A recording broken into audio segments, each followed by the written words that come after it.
एक दिन मेरे दिमाग में आया, मैंने सोचा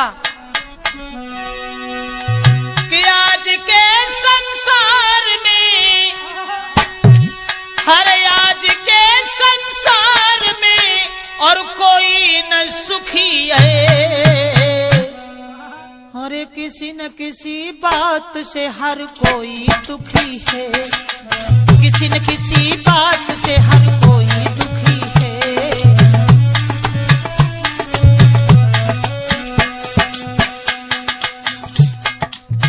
जरा गौर करें, थोड़ी सामाजिक बात कह रहा हूं कि किसी न किसी बात से हर कोई दुखी है। सर्व सुख भगवान ने किसी को नहीं दिया। कोई किसी बात से दुखी है तो कोई किसी चीज से दुखी है। किसी के लड़का नहीं है तो इसलिए दुखी है, किसी के लड़का है तो लड़का से ही दुखी है, किसी के पास भोजन है तो भूख नहीं है, किसी के पास भूख है तो भोजन नहीं है। कैसी है लीला भगवान की। कोई दुखी संतान को कोई संतान से, कोई दुखी संतान को कोई संतान से, कोई दुखी अपमान से कोई सम्मान से। सब दुख सहन होते बड़ा दुख शरीर का, और भोगता है प्राणी फल अपनी तकदीर का।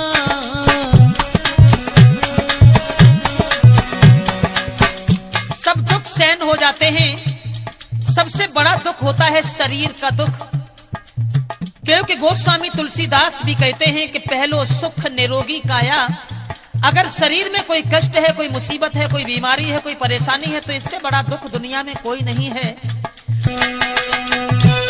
हर अपनी अपनी किस्मत है जो हर ने लिखी है, मगर किसी न किसी बात से हर कोई दुखी है, किसी न किसी बात से हर कोई दुखी है।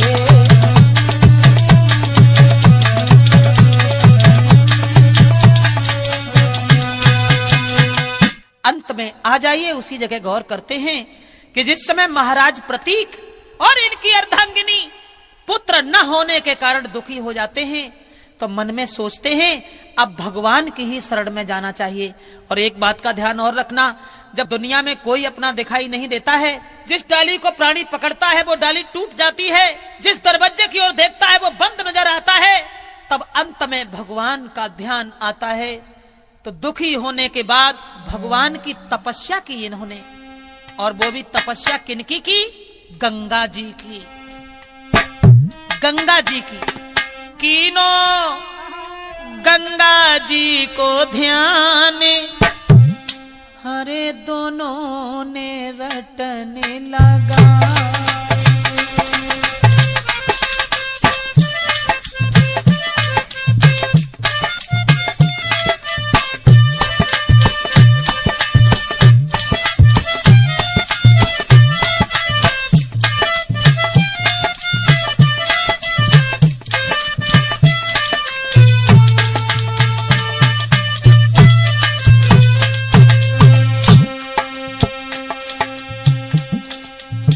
गंगा जी का भजन करते हैं, गंगा जी की तपस्या करते हैं, और उस तपस्या में दीनी तन की खबर विसारी।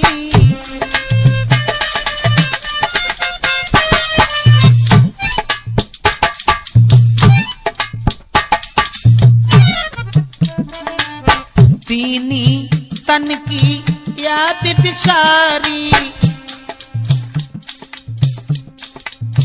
पाप करे हमने क्या भारी।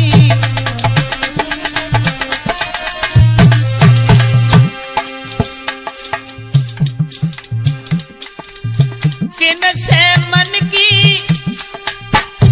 हरे कथा कहूं सारी, रे मेरे भाई न कोई संतान, हाय दोनों ने रटने लगाए।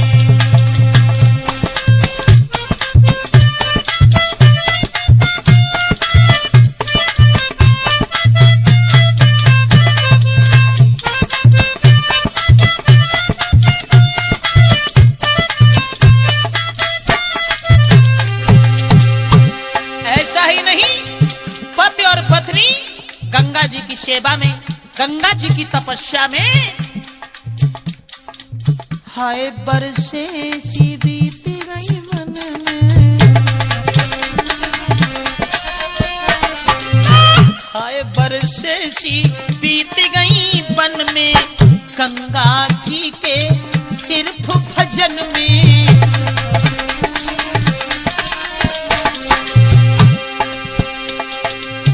तादिन आवे चैन मोए मन में, दे गंगा जी वरदान, हमारे दोनों ने रटने लगाए।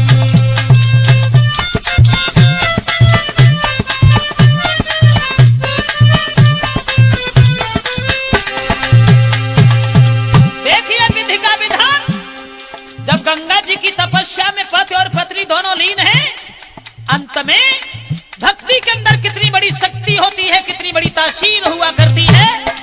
अंत में प्रकट भई गंगा महारानी, प्रकट भई गंगा महतारी, और राजा सो गिरायु चारी।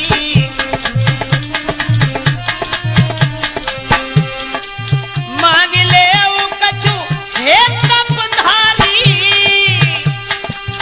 हरे कीने गंगा जी ने बयानी, उन दोनों ने रटने लगाए।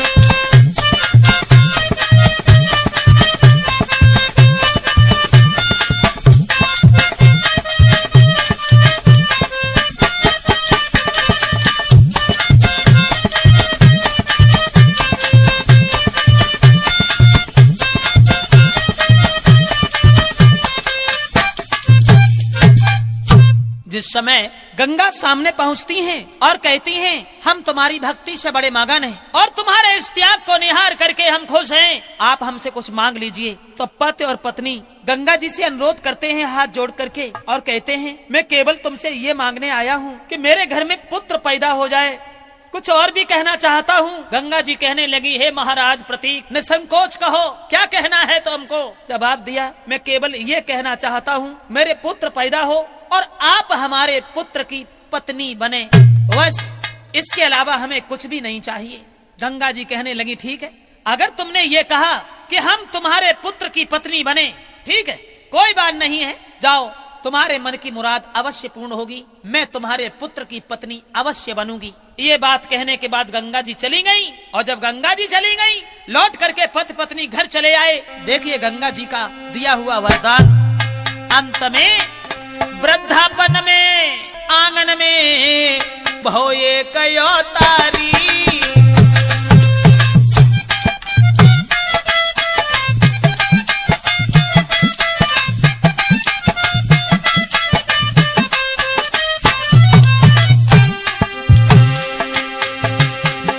और वृद्धापन में आंगन में कह भयो एक यो तारी, और शांतनु रख दो नाम रे तब मगन भये नर नारी। बुढ़ापे में वृद्धापन में एक पुत्र पैदा हुआ जिसका नाम पड़ा शांतनु।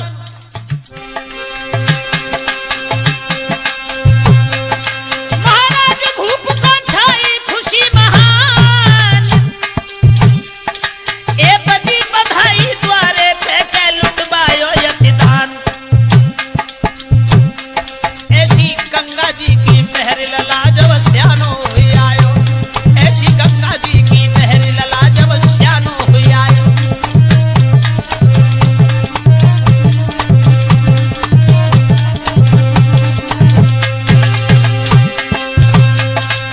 श्यानो हुई आयो रे कुंवर जब श्यानो हुई आयो रे कुंवर जब श्यानो हुई आयो, ऐसी गंगा जी की मेहर कुंवर जब श्यानो हुई आयो।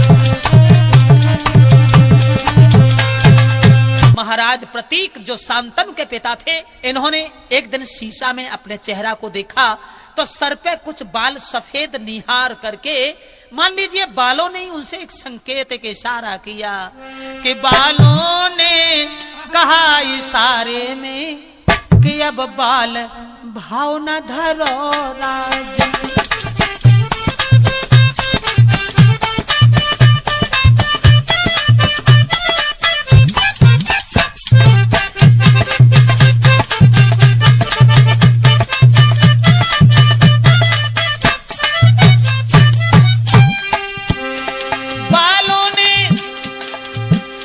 सफेद बाल थे, लगता था कि बालों ने ही संकेत किया उनसे। बालों ने कहा इशारे में, नहीं अब बाल भाव न धरो राजन। है बाल बाल के साथ काल, बालन को ख्याल करो राजन।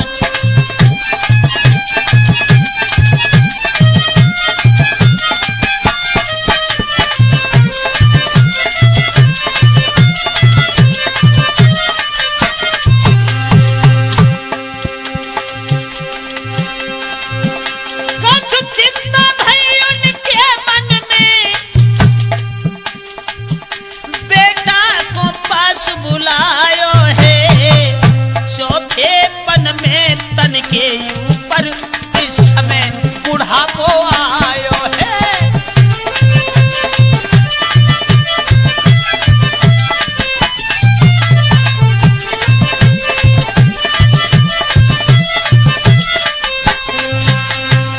देखिए परमेश्वर की गति। जिस समय शांतनु के पिता प्रतीक देखते हैं कि हमारे ऊपर चौथापन है, हमारे ऊपर वृद्धावस्था है और बुढ़ापे में भगवान का भजन करना ही अति आवश्यक हुआ करता है, तो संसार की मोह माया को छोड़ करके और हमें परमेश्वर का ध्यान करना चाहिए, परमेश्वर का भजन करना चाहिए। क्योंकि सब धोखा दे जाएं, मगर प्रकृति की बनाई हुई दो चीजें ऐसी हैं जो कभी किसी को धोखा नहीं देती हैं, एक मौत और एक बुढ़ापा। एक मौत और एक बुढ़ापा, ये दो चीजें कभी किसी को धोखा नहीं देती हैं।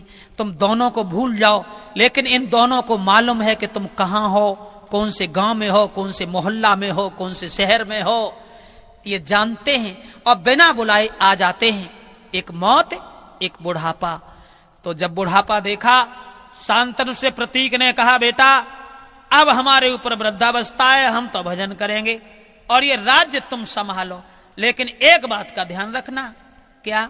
तो शांतनु से बोले, सुनो तुम्हारी अभी शादी नहीं हुई है, लेकिन मेरे लाल जब तुम जंगल में जाओगे तो वन में सुंदर सी मिलेगी सुकुमारी है, कोई बनेगी नारी तुम्हारी है कोई।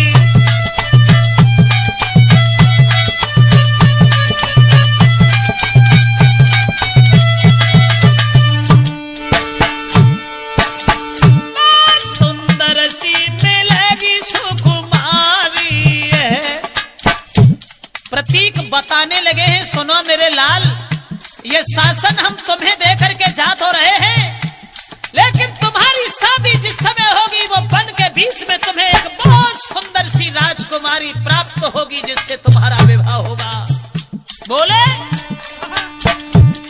सुंदर सी मिलेगी सुकुमारी है रे, बोई बनेगी नारी तुम्हारी है। बाई खुश रखियो यति भारी है, ये अंतिम बात हमारी है रे।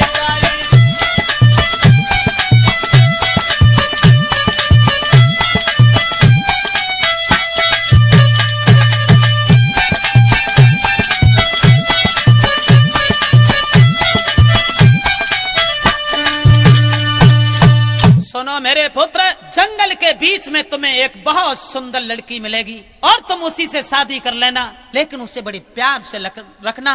कभी ऐसी बात न हो जाए जो वो लड़की तुमसे कहीं रुष्ट न हो जाए। और मेरा ये अंतिम शब्द है, अब हम यहाँ से जा रहे हैं और वन में भजन करेंगे भगवान का। अपने पुत्र को समझाने के बाद में, इतनी कह के पुत्र से चल दीने नरपाल, दया मुकुट निज हाथ में, चल दीने तत्काल। और शांतनु के सर पे मुकुट उतार करके रख दिया। बेटा संभाल के रखना इस राज सिंहासन को, क्योंकि राजाओं के अंदर 14 दोष हुआ करते हैं और उन दोषों में मत फंस जाना, क्योंकि कारण कुछ और है। कारण ये है मेरे लाल, एक बात चलते चलते हम आपको और समझा दें कि राजा ये सोचा करते हैं कि जग में ऊंचा मेरा नाम नहीं।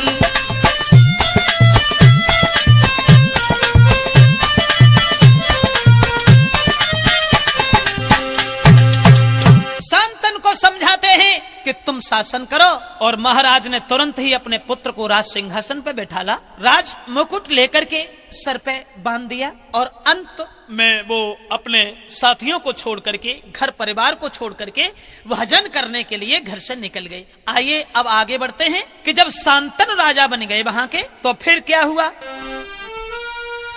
आरे खेलन चले शिकार, अश्व पे सवार के बढ़े अंगारी,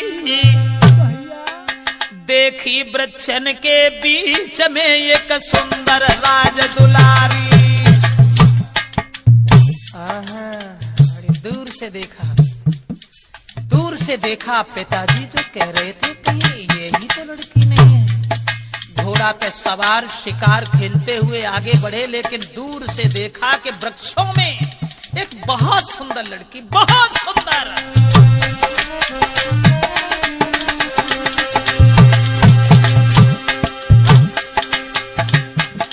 अरे खेलन चले शिकार, यश पे सवार बढ़े अंगारी, बढ़े अंगारी, देखी वृक्षन के बीच में एक सुंदर सी सुकुमारी, और बको सुंदर बदन विशेष खुले हैं खेस चंद्र युजन, हाय देखत रह गए भूप याद विसारी।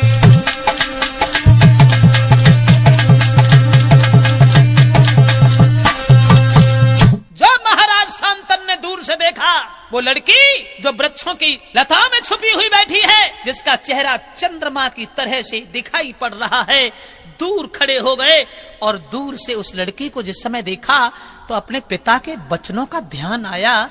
मेरे पिताजी ने ये कहा था कि वन में तुम्हें एक सुंदर सी लड़की मिलेगी और उसके साथ तुम विवाह कर लेना। तो दूर से देखा तो देखते ही रह गए। वो लड़की, और लड़की क्या थी, जा फूलन की रे फूलबारी है, वो शोभा तेरी सुकुमारी है जो।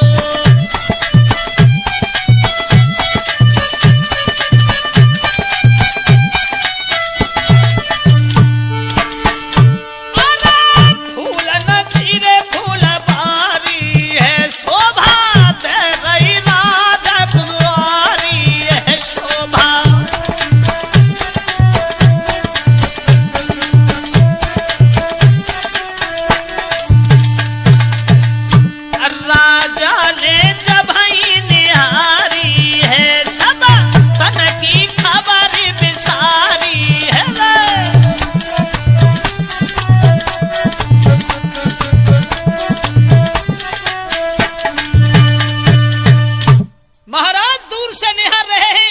वो सुंदर राज दुलारी जहां फुलबारी के बीच में बैठी हुई नजर आई, दूर से देखते रहे, खड़े रहे।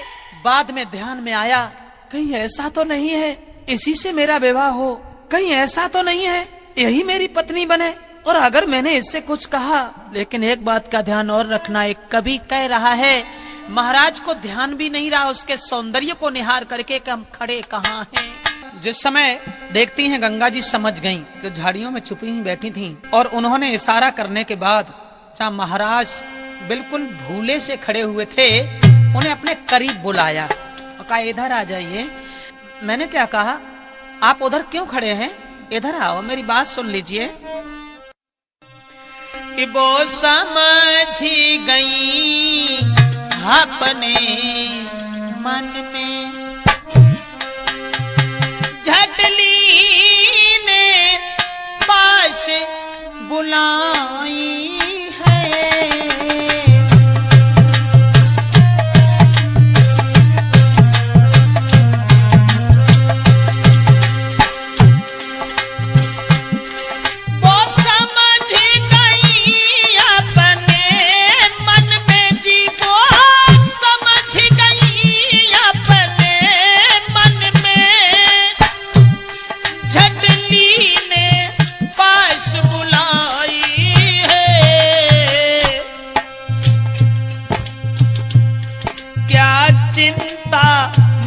में लगी भई।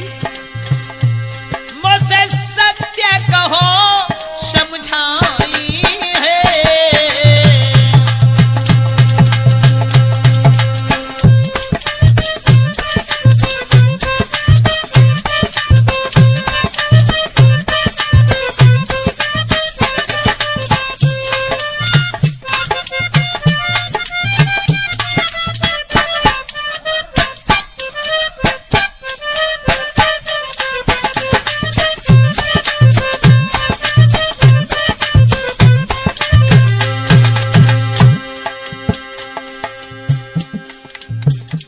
महाराज को अपने करीब बुलाया और जवाब दिया, आप यहां बैठे, कहिए।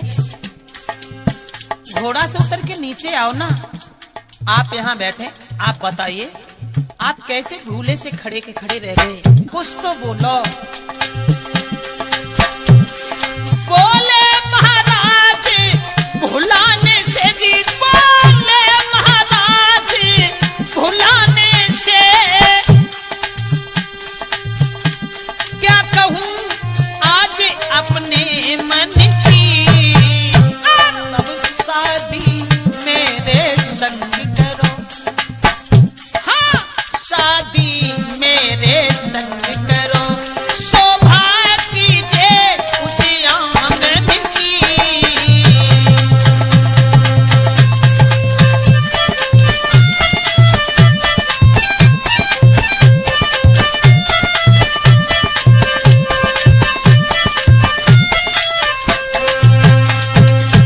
जिस समय गंगा ने अपने करीब बुलाया और जवाब दिया, इधर आ जाइए, कहिए क्या बात है, आप कैसे खड़े के खड़े रह गए। शांतनु घोड़ा से उतर के नीचे आए और जवाब दिया, हे देवी माफ करना, तुम्हें निहार करके हम सब कुछ भूल गए और हम तुमसे प्यार की भीख मांगते हैं, तुम मुझसे गंधर्व विवाह कर लो। किसे कहते हैं गंधर्व विवाह?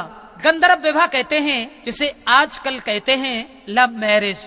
जवाब दिया, तुम मुझसे गंधर्व विवाह कर लो और मैं तुम्हारे बिना जी नहीं पाऊंगा, मैं तुमसे शादी करना चाहता हूँ, माफ कीजिए। बोले हैं महाराज प्रतीक के पुत्र शांतनु कि मेरे संग में मेरे घर में तुम रहो, ये सीख हमारी है।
जवाब दिया, तुम हमारी पत्नी बनो और तुम मुझसे शादी कर लो, क्योंकि हम तुम्हारे बिना जी नहीं सकते। तुम्हारे जैसी सुंदर स्त्री आज तक मैंने अपनी आंखों से नहीं देखी। मैं तुमसे केवल इतना ही कहना चाहता हूँ और मुझे कुछ भी नहीं चाहिए, तुम विवाह कर लो मुझसे और मेरे साथ रहो। और बोले कि तुम रहो हमारे साथ, संग में रहूं तेरे।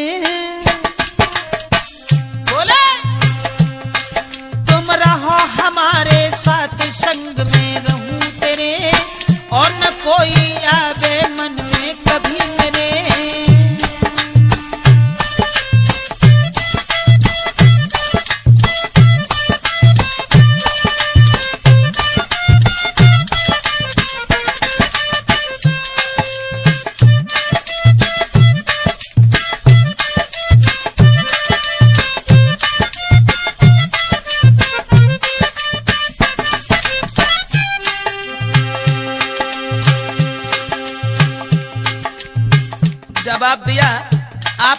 साथ रहें और हमें कुछ भी नहीं चाहिए, कुछ भी नहीं चाहिए।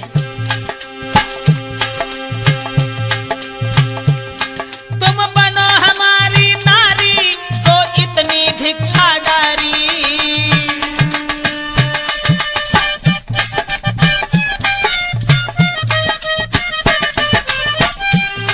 तुम बनो हमारी नारी तो इतनी भिक्षागारी, सब कुछ पायो है देने, तुम बनो मेरी घरवारी, पास में खड़ा तेरे और न कोई आवे मन में कभी मेरे।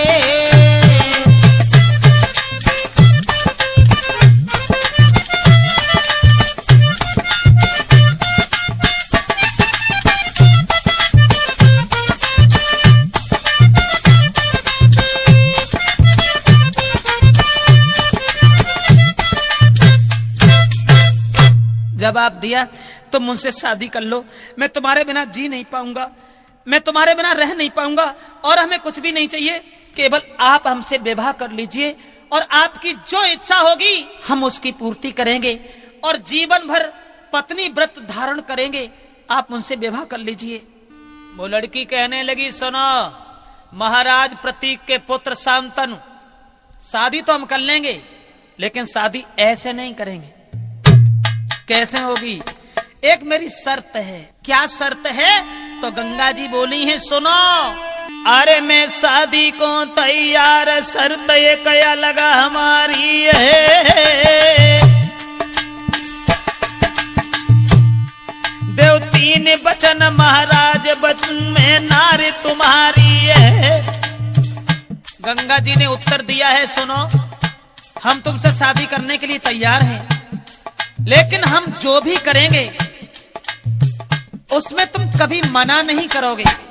हम अच्छा करें चाहे बुरा करें, हम किसी को मारें चाहे जिंदा करें, किसी का अपमान करें चाहे सम्मान करें, चाहे किसी की भलाई करें चाहे बुराई करें, लेकिन आप बीच में बोलेंगे नहीं। खड़े खड़े देख के आ रहे हो? हाँ, बोलोगे नहीं।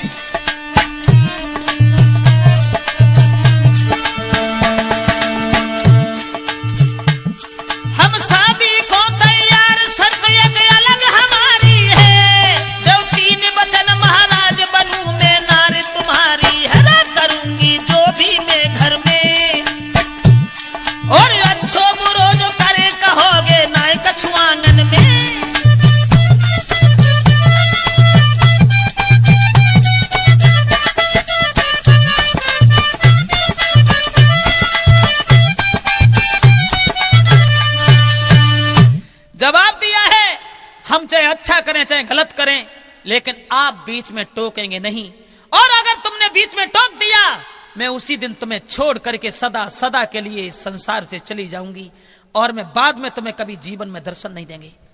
महाराज प्यार में इतने अंधे हो गए, उस सूरत पे इतने बलिहार हो गए कि सब कुछ भूल गए। जवाब दिया, ठीक है मुझे मंजूर है, मुझे मंजूर है, तुम जो कहोगी हम उसके पीछे रहेंगे, तुम जो करोगी बस वही हम करेंगे, लेकिन तुम केवल मुझसे शादी कर लो, क्योंकि तुम बिना नहीं जी पाऊंगो रे, नहीं घर में भोजन खाऊंगो रे।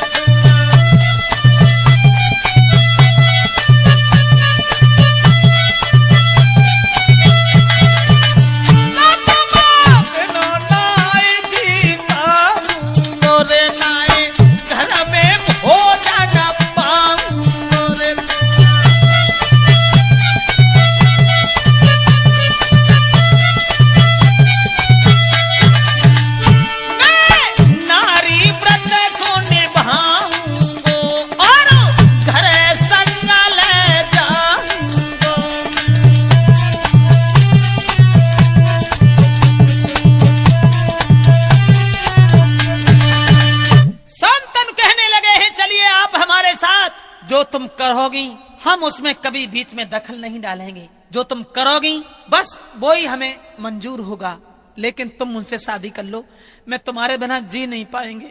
तुम्हारे बिना हम रह नहीं पाएंगे, आप मेरे साथ चलो। हुआ ऐसा